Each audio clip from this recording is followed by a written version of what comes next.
ওই ডাক্তার হলো ভুয়া বড়া পড়ালা কিচ্ছুই করে নাই, হুদা একটা ফার্মে স্কুলে দিছে, ওরা ঢুকাই দিছে ভিতরে, লয়ে গেছে গা পুলিশে। এখন তো আমি পুরাই সুস্থ মামা, হুদা একটা চিপ খেয়ে গেছিলাম মনের ভিতরে, আমি তো রিল্যাক্স।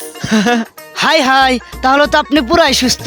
তাহলে চলেন আগের মতো চাঁদা তোলা শুরু করে দিই। চলেন তাইলে ভাই আহেন। না, পাপের পথ থেকে একবার যেহেতু পা ফিরে আনছি, ওই পথে আর পা দিমু না। সানজিদুল, তাও রাশি জীবনটা এক জীবন, আর আমি এখন যে জীবনে আছি এটা আরেক জীবন।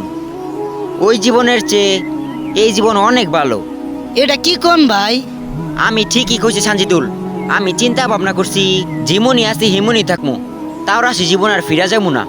এই জীবনে অনেক ভালো আছি, আখেরা তো শান্তি পামু, দুনিয়া তো শান্তি পামু, অনেক সম্মান করে মানছে। আয় চল, তোরও ভালো বানাই এলাম। আল্লাহ তাআলা কাকে কখন কিভাবে হেদায়েত দান করবে কোনো মানুষ জানে না। আল্লাহ তাআলা আমাদের সবাইকে হেদায়েত দান করুক, আমিন।